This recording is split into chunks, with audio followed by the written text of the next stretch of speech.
El convenio 138 de la OIT, que es uno de los convenios fundamentales que ha firmado y ratificado el Ecuador en el año 2000, básicamente lo que plantea es un mecanismo de cómo se puede articular la participación de los niños o de las personas haciendo la transición desde la educación al empleo. Lo que trata de hacer es entender que hay una dinámica en los países donde hay algunas personas que requieren entrar al mercado de trabajo o al mercado laboral y que por lo tanto es necesario que el Estado pueda definir una manera ordenada de cómo esto puede llevarse a cabo.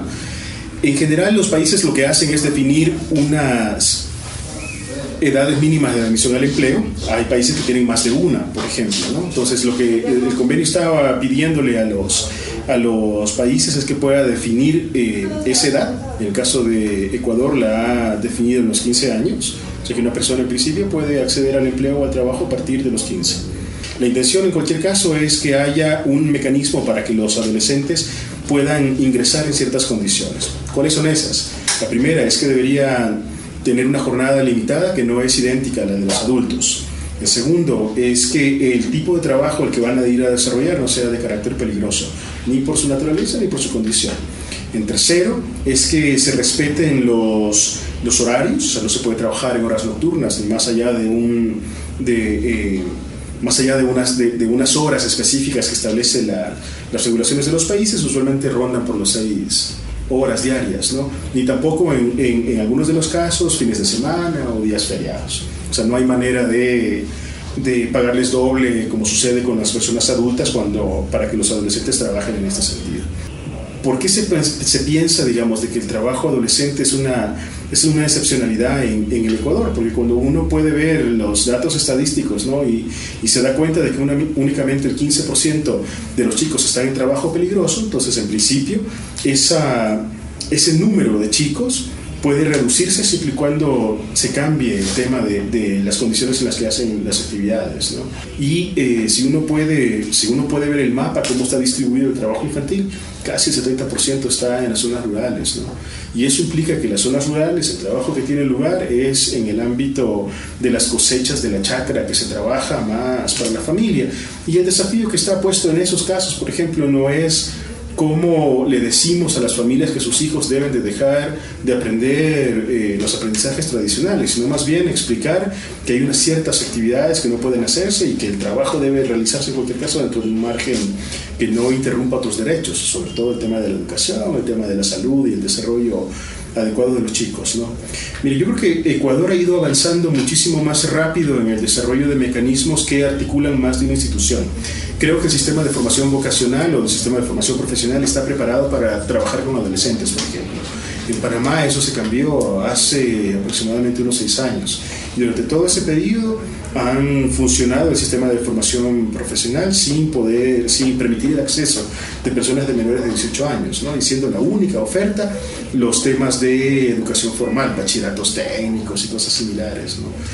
Eso lo que ha provocado es una brecha bastante grande en términos de que los chicos que por una o por otra razón se caen del sistema educativo formal no tienen otro chance de educarse hasta que cumplen 18. Y entonces esto va generando unos espacios o unas distancias, por ejemplo, que abren la puerta para otros problemas. Ecuador tiene las herramientas suficientes para trabajar. Creo que tienen un sistema, una secretaría de capacitación que no solo tiene la posibilidad de trabajar con adolescentes, sino que además lo hace de manera activa y ha ido aprendiendo con el tiempo, incorporando nuevos elementos, como el caso de las habilidades blandas, ¿no? Para trabajar con adolescentes.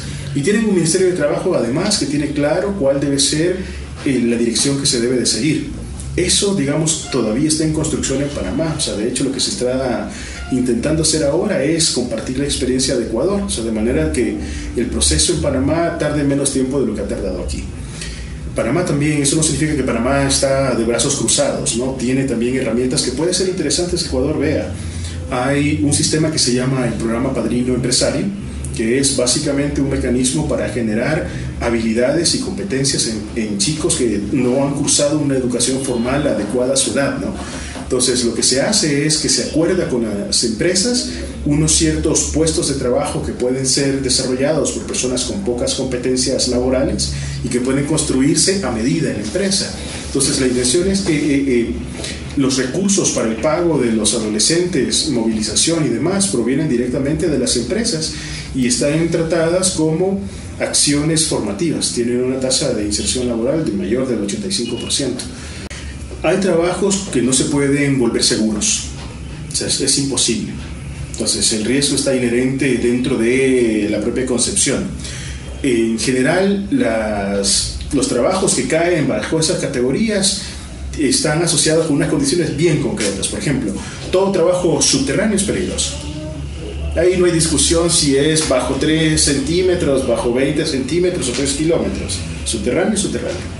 Y eso tiene razones en el sentido de cómo responde nuestro cuerpo a las presiones que están en el agua o los riesgos que nos corremos cuando trabajamos en espacios confinados o a oscuras durante mucho tiempo, con una ventilación insuficiente, ¿no? Que es en el caso de los trabajos subterráneos. Hay otros trabajos, por ejemplo, trabajar con explosivos, trabajar con químicos, trabajar con radiación, por ejemplo, que de igual manera no hay forma de volverlas seguras para una persona adolescente. Para empezar, los equipos de protección no han sido diseñados para adolescentes, han sido diseñados para personas adultas, entonces tienen una cierta tolerancia a los químicos, no son 100% seguros. Ahora, hay otras tareas que no son peligrosas en sí mismas, pero el ambiente que se lleva a cabo es la que las vuelve peligrosas. Entonces, esto es, por ejemplo, el tema del trabajo en lugares donde se preparan bebidas alcohólicas para el consumo, por ejemplo.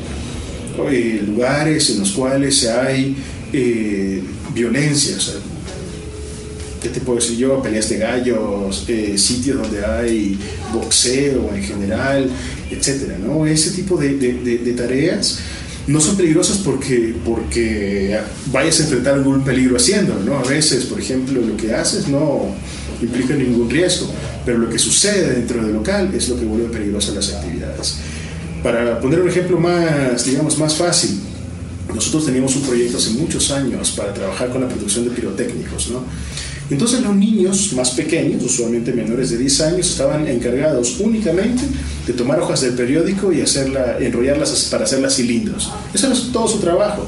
Y lo hacían usualmente cuando volvían de la escuela, después de haber terminado las tareas, y algunas horas durante los fines de semana. O sea, tampoco era un trabajo explotador o agotador, etc., ¿no?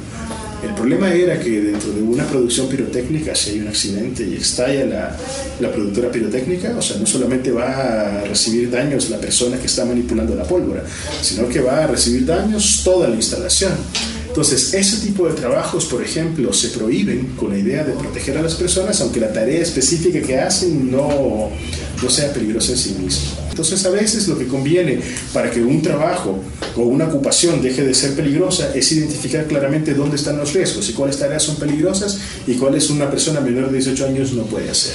Entonces, de manera que tú pongas también esas condiciones al momento de hacer los contratos. Entonces, que llegas a un chico y le dices, mire, perfecto, usted venga a trabajar, pero lo que no puede hacer es ni esto, ni esto, ni esto. Entonces, de manera que tienes a un chico trabajando, le has incorporado, pero le has eliminado del riesgo por completo, ¿no? Y eso es más o menos lo que estamos intentando promover en los países, pero es un camino todavía largo por recorrer.